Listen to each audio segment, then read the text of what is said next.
اس کے نتیجے میں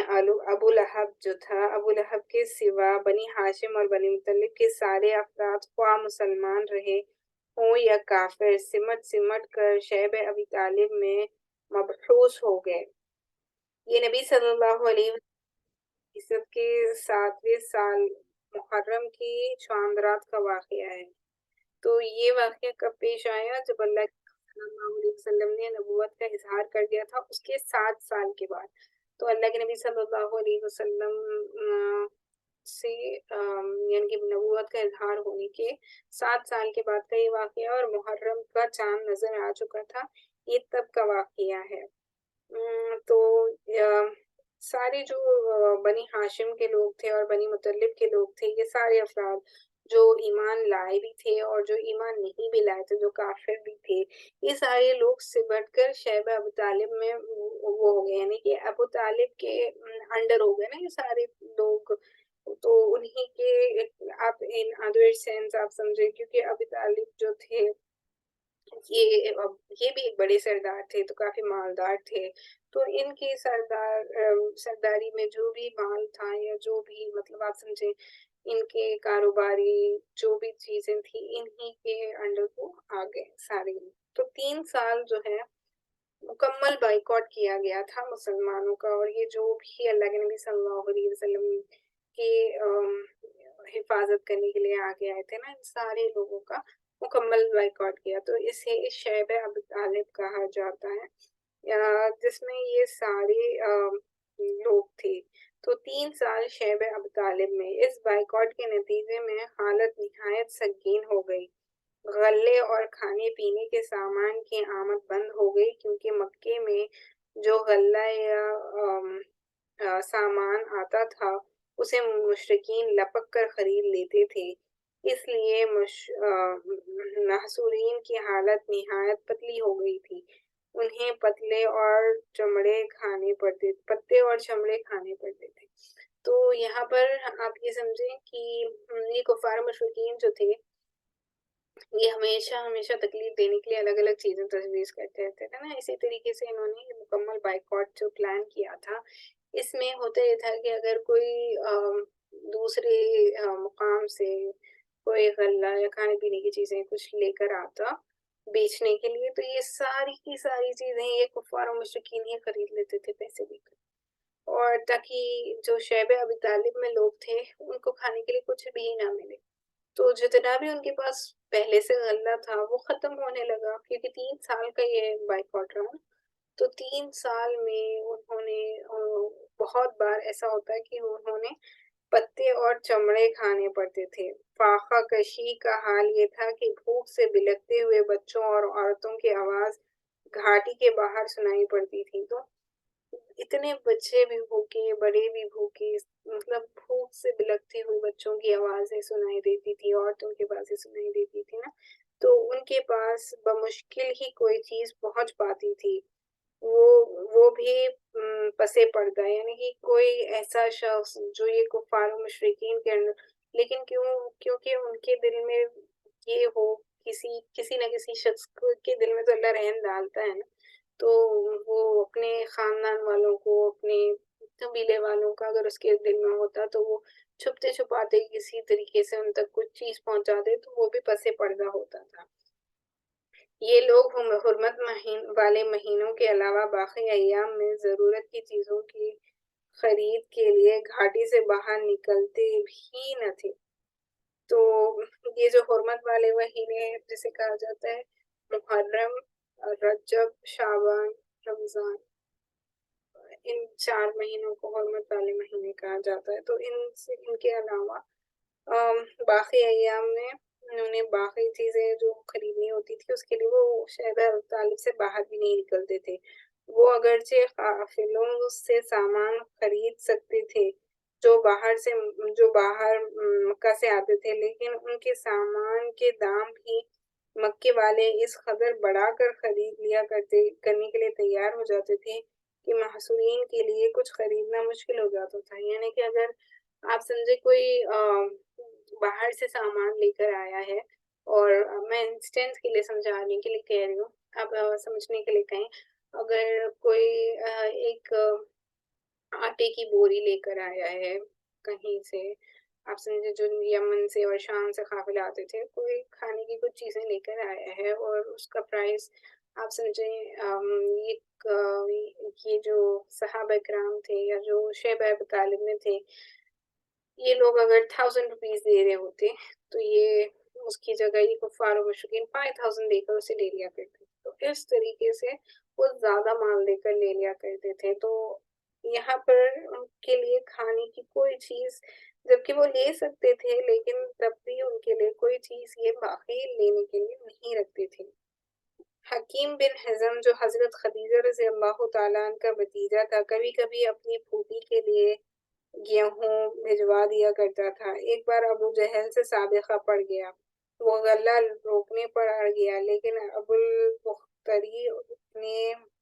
مداخلت کی اور اسے اپنی پھوپھی کے پاس گیہوں بھجوانے دیا۔ تو خدیجہ رضی اللہ تعالیٰ عنہ کا بھتیجا تھا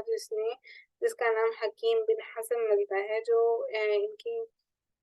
مدد کیا کرتا تھا، یعنی کہ شیبہ ابو طالب میں جب یہ تھے، ان کے پاس گیہوں وغیرہ چیزیں اپنی پھوپھی کے لیے بھجایا کرتا تھا۔ تو ایک بار ابو جہل کا سابقہ ہو گیا اور ابو جہل اسے روکنے کے لیے اڑ گیا، تو اس میں ابو البختری نام کے کوئی بڑے شخص ہے جنہوں نے مداخلت کی، اور پھر اس نے اپنی پھوپھی کے پاس یہ غلہ اور یہ جو راشن جو بھی چیزیں تھی کھانے کی وہ بھجوائیں۔ ادھر ابو طالب کو رسول اللہ صلی اللہ علیہ وسلم کے بارے میں بار بار خطرہ لگا رہتا تھا، اس لیے جب لوگ اپنے اپنے بستروں پر جاتے تو وہ رسول اللہ صلی اللہ علیہ وسلم سے کہتے کہ تم اپنے بستر پر سو رہو۔ مقصد یہ ہوتا کہ اگر کوئی شخص آپ صلی اللہ علیہ وسلم کو قتل کرنے کی نیت رکھتا تو دیکھ لے کہ آپ صلی اللہ علیہ وسلم کہاں سو رہے ہیں۔ پھر جب سو جاتے تو ابو طالب آپ صلی اللہ علیہ وسلم کی جگہ بدل دیتے، یعنی اپنے بیٹے، بھائیوں یا بھتیجوں میں سے کسی کو رسول اللہ صلی اللہ علیہ وسلم کے بستر پر سلا دیتے اور رسول اللہ صلی اللہ علیہ وسلم سے کہتے کہ تم اس کے بستر پر چلے جاؤ، یعنی کہ لوگوں کے سامنے اللہ کے نبی صلی اللہ علیہ وسلم ایک جگہ سو رہے ہوتے تھے، اور جب سب سو جاتے تو پھر وہاں سے اٹھ کر دوسری جگہ سونے کے لیے ابو طالب ان سے کہتے تھے، تاکہ کوئی ان کو تکلیف نہ پہنچائے، نا کوئی ان کو قتل کرنے کا جو انہوں نے ارادہ کیا ہوا ہے وہ اس میں آگے نہ بڑھ سکے، کامیاب نہ ہو سکے۔ اس محصوری کے باوجود رسول اللہ صلی اللہ علیہ وسلم اور دوسرے مسلمان حج کے ایام میں باہر نکلتے تھے اور حج کے لیے آنے والوں سے مل کر انہیں اسلام کی دعوت دیتے تھے۔ اس موقع پر ابو لہب کی جو حرکت ہوا کرتی تھی اس کا ذکر پچھلے صفحات میں آ چکا ہے، جیسے کہ میں نے آپ سے بتایا نا کہ گزشتہ نشست میں ہم نے ذکر کیا تھا کہ ابو لہب کیا کرتا تھا جب اللہ کے نبی صلی اللہ علیہ وسلم اور صحابہ اکرام رضی اللہ تعالیٰ عنہم اجمعین حج کے لیے حج کے ایام میں جب لوگ آتے تھے اور حج کرنے کے لیے الگ الگ جگہوں سے، تو یہاں پر شیب ابو طالب میں اتنی تکلیفوں میں رہتے ہوئے بھی یہ دین کے کام کے لیے آگے بڑھتے اور دین کی باتیں ان تک پہنچاتے نا، تو یہ ابو لہب کیا کرتا ان کے پیچھے پیچھے جاتا اللہ کے نبی صلی اللہ علیہ وسلم کے، اور ان لوگوں سے کہتا کہ ان کی بات کو نہ ماننا، یہ گویا جادوگر ہے، ان کے کلام میں جادو ہے، اور یہ جو ان کی بات سنتا ہے پھر وہ اپنے قبیلے والوں سے، گھر والوں سے، بیٹا باپ سے، بیوی شوہر سے، شوہر بیوی سے جھگڑا کر لیتا ہے، یعنی کہ اس سے مختلف ہو جاتا ہے، یعنی کہ الگ ہو جاتا ہے، اور اس کو اسی کی بات صحیح لگنے لگتی ہے، تو یہ گویا ان کے پیچھے پڑ جاتا، اور اللہ کے نبی صلی اللہ علیہ وسلم جب کسی کے سامنے بھی ان کی بات رکھتے تو یہ روکا کرتا تھا۔ تو یہ ایک چھوٹا سا حصہ ہے مکمل بائیکاٹ کا، انشاءاللہ ہم اس مکمل بائیکاٹ میں اور بھی جو چیزیں ہوئی ہے اس کو اگلی نشست میں کور کریں گے، اور پھر یہاں سے آگے بڑھیں گے۔ اللہ سبحانہ وتعالیٰ سے یہ دعا ہے کہ جو پڑھا گیا، جو کہا گیا، جو سنا گیا اسے قبولیت کا درجہ عطا فرمائے، اور اسے ہم سب کے لیے مغفرت کا سبب بنائے، اور آپ صلی اللہ علیہ وسلم کے ہاتھوں کوثر کا جام پینا نصیب فرمائے۔ رمضان المبارک کا پاک مہینہ آنے والا ہے، اللہ سبحانہ وتعالیٰ ہم سب کو رمضان المبارک کے روزے رہنا نصیب فرمائے اور اس کی برکت و امرات سے ہماری زندگیوں کو منور فرمائے، آمین یا رب العالمین۔ ہمارے عقیدہ کا سیشن انشاءاللہ کل ہوگا سیم ٹائم پر، عقیدے کے حوالے سے جو ہم گفتگو کر رہے ہیں انشاءاللہ نیکسٹ والا پوائنٹ ڈسکس کریں گے۔ دعا پڑھ لیتے ہیں مجلس کے اختتام کی۔ وآخر دعوانا ان الحمد للہ رب العالمین، سبحان اللہ وبحمدہ، سبحانک اللہم وبحمدک، نشہد ان لا الہ الا انت، نستغفرک ونتوب الیک۔ سبحان ربک رب العزة عما یصفون، وسلام علی المرسلین، الحمد للہ۔